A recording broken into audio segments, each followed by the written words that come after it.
Hi, ഇന്ന് ഞങ്ങൾ ഒരു മാങ്ങ പറിക്കാൻ വേണ്ടി വന്നതായിരുന്നു. ഞങ്ങളുടെ വീടിന് ചുറ്റുമുള്ള മിക്ക മാവിലും പച്ചമാങ്ങ കൊണ്ട് നിറഞ്ഞിരിക്കുകയാണ്. അങ്ങനെ വീടിൻ്റെ മുന്നിലുള്ള മാവിൻ്റെ 2 പച്ചമാങ്ങകൾ ഞങ്ങൾ എടുത്തു.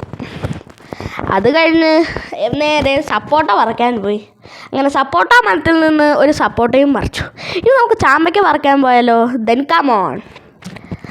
അത് കഴിഞ്ഞ് ഞങ്ങൾ തോട്ടിയും എടുത്ത് 2 ചാമ്പയ്ക്കയും പറിച്ചു.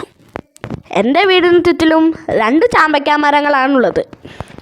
ഒരു ചുവന്ന ചാമ്പയ്ക്കയുടെയും വേറെ വെള്ള ചാമ്പയ്ക്കയുടെയും.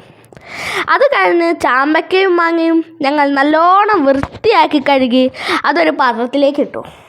അത് കഴിഞ്ഞ് ആദ്യം പച്ചമാങ്ങ നമ്മൾ ഓരോന്നായി മുറിച്ചു.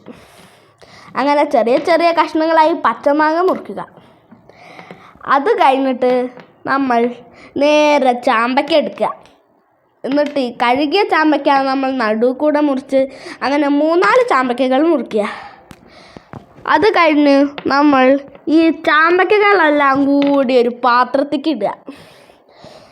എന്നിട്ട് ഈ ചാമ്പയ്ക്കയിൽ നമ്മൾ ആദ്യത്തിരി മുളക് പൊടി ഇടുക. അത് കഴിഞ്ഞിട്ട് നമ്മൾ ഇത്തിരി ഉപ്പിടുക. അത് കഴിഞ്ഞിട്ടോ ഇത്തിരി ചിക്കൻ മസാലയും കൂടി ഇടുക. ചിക്കൻ മസാല ഒരു സ്പെഷ്യൽ ഫ്ലേവർ ഉണ്ടാക്കും. പിന്നെ അത് അടച്ച് വെച്ചിട്ട് കുലുക്കി കുലുക്കി കുലുക്കി കുലുക്കി കുലുക്കി തക്കത്താ പറഞ്ഞ് കുലുക്കി ഒരു രൂപത്തിൽ വരും. എന്നിട്ട് ഈ ചാമ്പയ്ക്ക പിന്നെ മാങ്ങയും നമ്മൾ ഒരു പാത്രത്തിൽ ഇങ്ങനെ അടച്ച് വയ്ക്കുക. എന്നിട്ട് അതിങ്ങനെ കമഴ്ത്തുക. എന്നിട്ട് ആ പാത്രം നമ്മളൊന്ന് തുറക്കും. കാണുമ്പോൾ തന്നെ കൊതിയാവും. ആ പാത്രത്തിൽ നിന്ന് ഒരു ചാമ്പയ്ക്ക എടുത്ത് കഴിക്കുക.